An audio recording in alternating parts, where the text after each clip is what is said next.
It seemed that things are buzzing again. We had a great ITB, we had a great Fitur, and now ATM is bursting at its seams. I've been to a few, but this certainly is the most impressive of all the ATMs that I've been to. And I can't make a general statement for the world because I've only been to a few, especially since COVID. But this really is outstanding, absolutely outstanding. The traffic is humongous, the activity is frenetic, the countries participating, over 60 countries. And when you look at the exhibits, especially on the hotel side, you're seeing an expansion of the number of companies and entities that are here.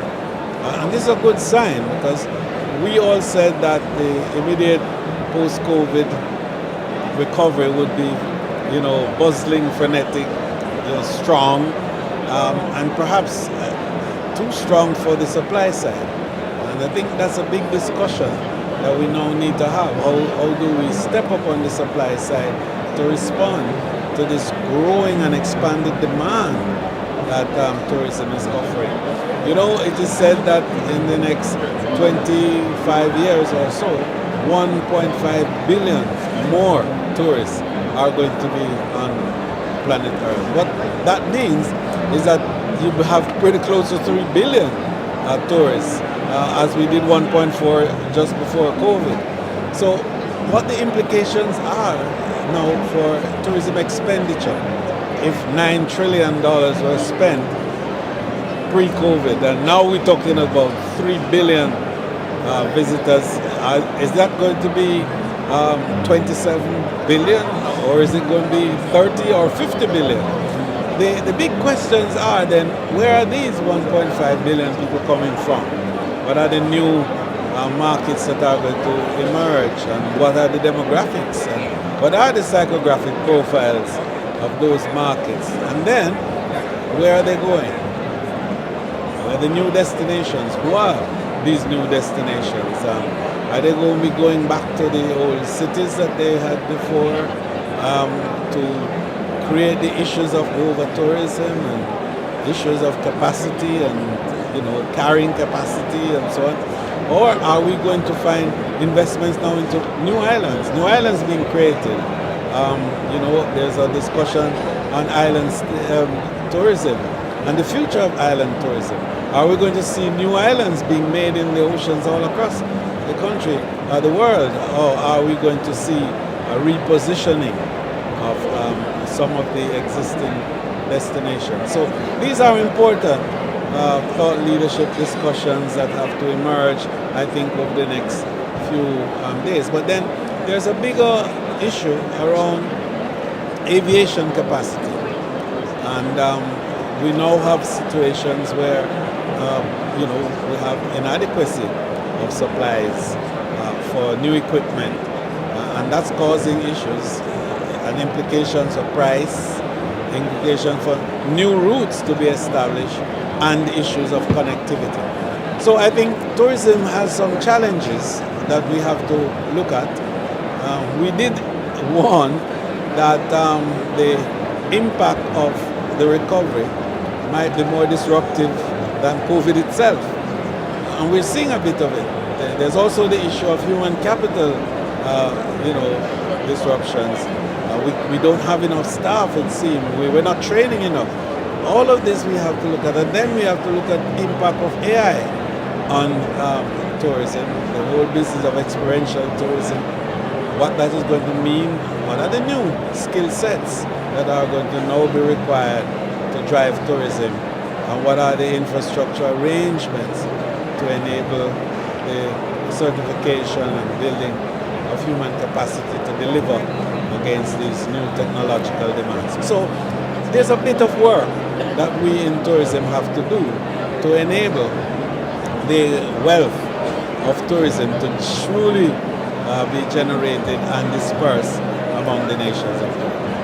And of course we have sustainability, Minister, as well, as another kind of factor in all of your points. Absolutely. And then the resilience building How do we now create that capacity, recognizing that climate change is with us and it's happening, and even if we try to mitigate and adapt somewhat, we still will have a change happening. Now, what will happen to some of these destinations that are highly vulnerable to these weather events that will emerge and the rising sea levels as a result of the warming of the earth?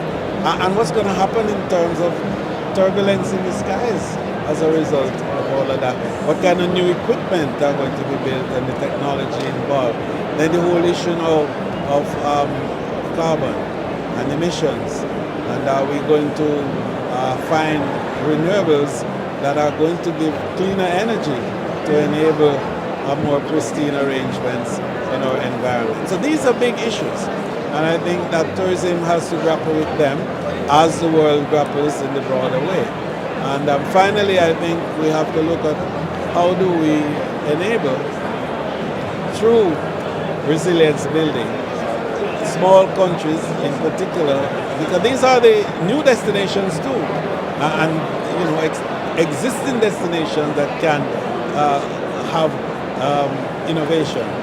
How do we enable them? How do we create now a resilience fund, for example? And I've been talking about that could assist some of these small countries that are highly vulnerable of now making some time of their own, because they are sometimes the least users of carbon to create a narrow and small footprints, but they are the big losers in this whole debate. So how do we get them to be able to respond, to bounce back when these disasters hit them, to don't bounce back quickly and then to thrive afterwards?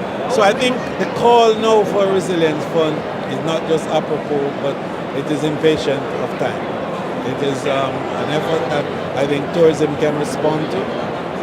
We can provide support. We can take individual responsibility for our own carbon footprints and to provide funding at the point of consumption.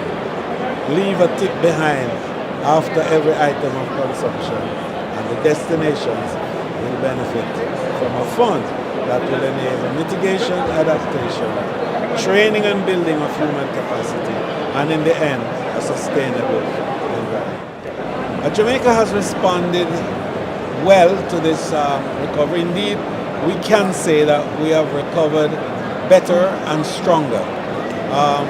This year, in fact, last year, we annexed the 4 million mark in terms of visitor arrivals and earned $4.38 billion US.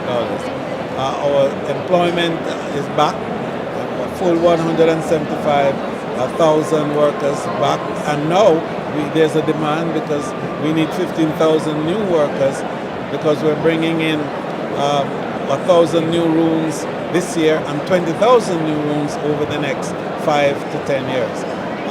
The projections, if you recall, that we made of having 5 million visitors, earning $5 billion over 5 years, starting 2020, even with COVID, we are now at a point where last year we did 4.2 and 4.3. And the projections for this year so far, first 4 months, we have 1.7 million visitors already. Very much on track for now making 5 by 5 by 4 instead of 5 by 5 by 5. That means $5 billion, 5 million visitors in 4 years. And that's exciting for us. So we now have to review our KPIs, and our new benchmark for growth is no longer 2019, but 2022. Fantastic. Thank you, Minister. Bless you.